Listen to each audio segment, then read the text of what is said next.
this is not, this whole situation is just unreal. Hi guys, today I have a weird one, even for my standards. Imagine you have just cremated or buried your loved one in a green funeral home, and you even have an urn full of their ashes, only to discover that their body has been decomposing in a funeral home for years. Well, that was a reality for Christina Page in 2023. Christina believed that she had an urn filled with her son's ashes in her home, only to discover that his body was never cremated.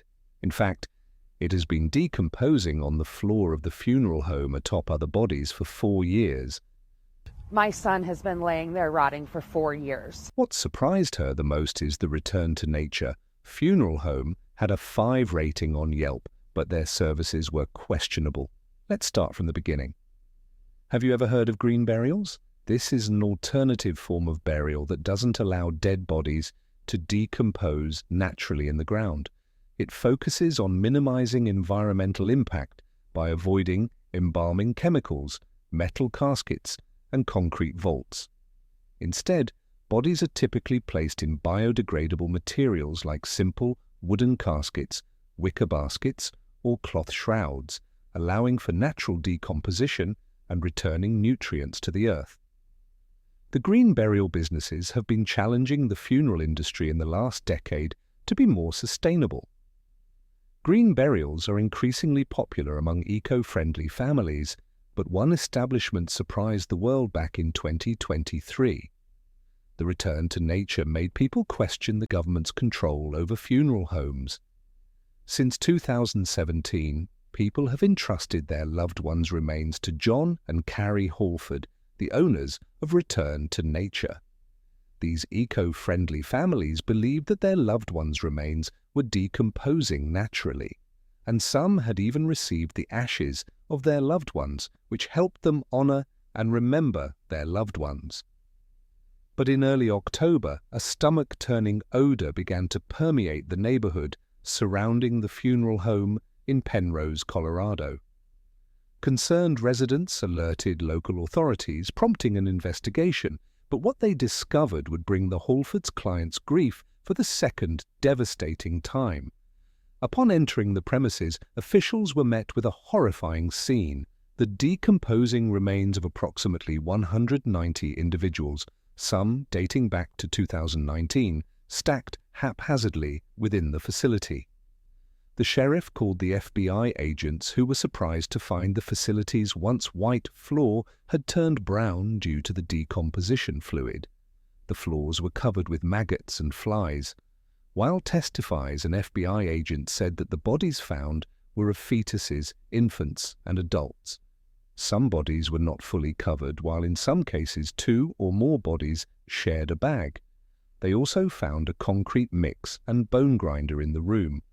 The discovery ignited a frantic investigation which involved using fingerprints, dental records, and in some cases DNA. There were also efforts to make contact with the survivors of the dead after it became evident that the remains each family was given could not have been their loved one. The owners, John and Carrie Horrified, were conspicuously absent during the initial stages of the investigation. When contacted, John claimed he had been using the facility to practice taxidermy, acknowledging the potential issues this posed. He agreed to meet with investigators but failed to appear, raising further suspicions. As the investigation deepened, it became evident that the Horrifieds had deceived numerous families. Many had received what they believed were the ashes of their loved ones. However, these were later found to be substitutes, possibly even dry concrete. The emotional toll on the families was immeasurable. Financial records revealed that the Horrifieds had been misusing funds, which included the COVID-19 fund for personal luxuries, including expensive vehicles, vacations, and even cosmetic procedures. Federal prosecutors said the couple operated 2 fraudulent schemes that together netted just under $1 million. On one hand, they funneled $882,300 from a COVID-19 relief fund for businesses. On top of that, they victimized customers who paid for their loved ones' remains to be treated legally and with respect. Their business faced mounting debts, missed tax payments, and lawsuits over unpaid bills, painting a picture of financial mismanagement and fraud. The couple was eventually apprehended in Oklahoma in November 2023 while trying to flee the country. The two are facing multiple charges including abuse of a corpse, theft, money laundering, and forgery. The case shed light on Colorado's lax regulations concerning funeral homes, prompting legislative action to enforce stricter oversight and routine inspections. In October 2024, John and Carey Holford pleaded guilty to federal fraud charges, admitting to defrauding customers and misusing pandemic relief funds.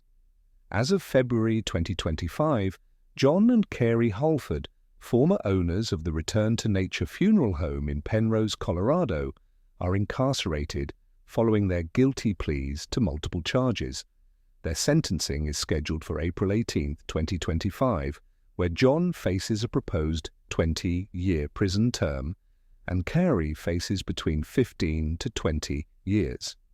In August 2024, a civil judgment ordered the Holfords to pay $950 million to the victims' families, though this amount is largely symbolic due to their financial insolvency.